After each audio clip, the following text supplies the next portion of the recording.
The official numbers for world population released by the United Nations, as of now, have just surpassed 8 billion people living on Earth.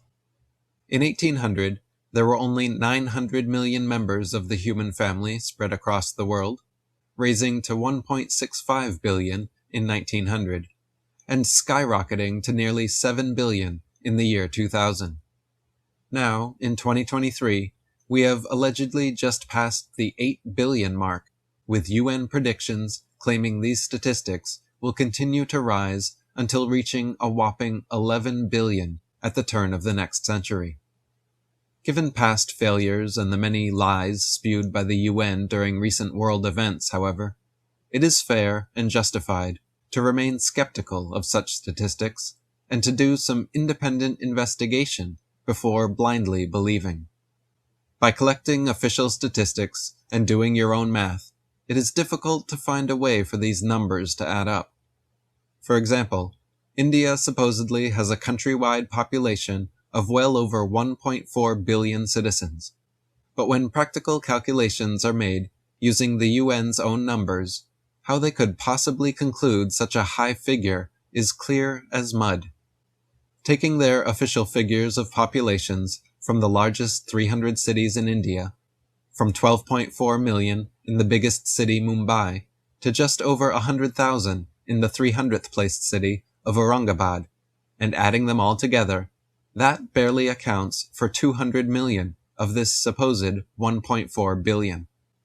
That means we are meant to believe that the other unaccounted for 1.2 billion Indians are somehow spread out across tiny towns, villages, and the countryside?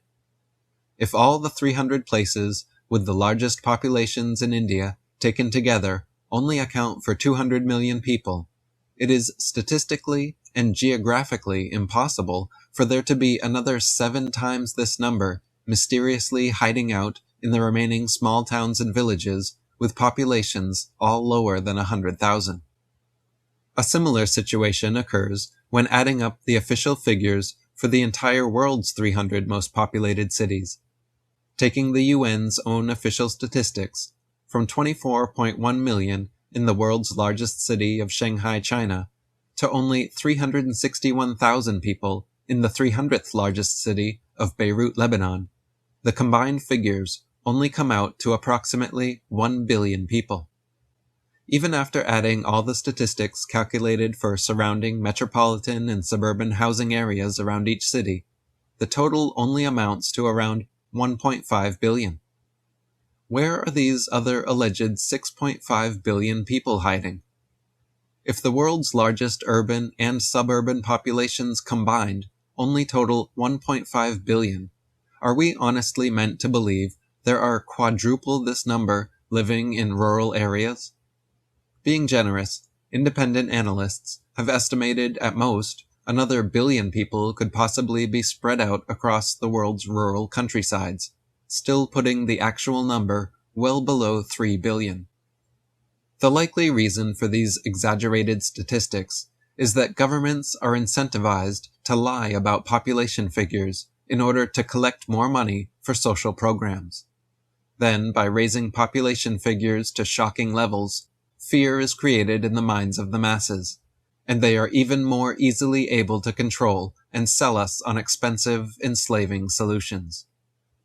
This hoax has resulted in billions of dollars spent fighting the phantom of so-called overpopulation, and led to many inhumane population control programs.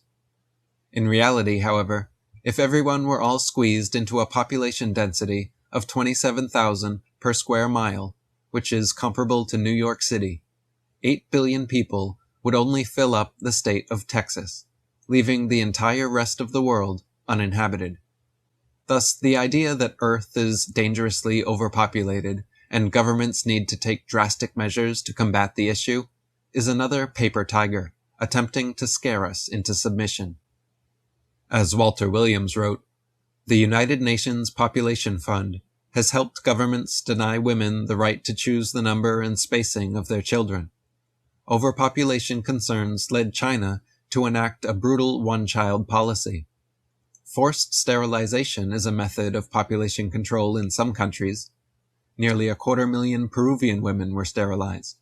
Our government, through the UN Population Fund, is involved in population moderation programs around the world, including in India, Bangladesh, Pakistan, Nigeria, Mexico, Indonesia, Brazil, the Philippines, Thailand, Egypt, Turkey, Ethiopia, and Colombia.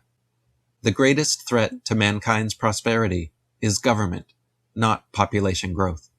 For example, Zimbabwe was agriculturally rich, but with government interference, was reduced to the brink of mass starvation. Any country faced with massive government interference can be brought to starvation. Blaming poverty on overpopulation not only lets governments off the hook, but also encourages the enactment of harmful, inhumane policies.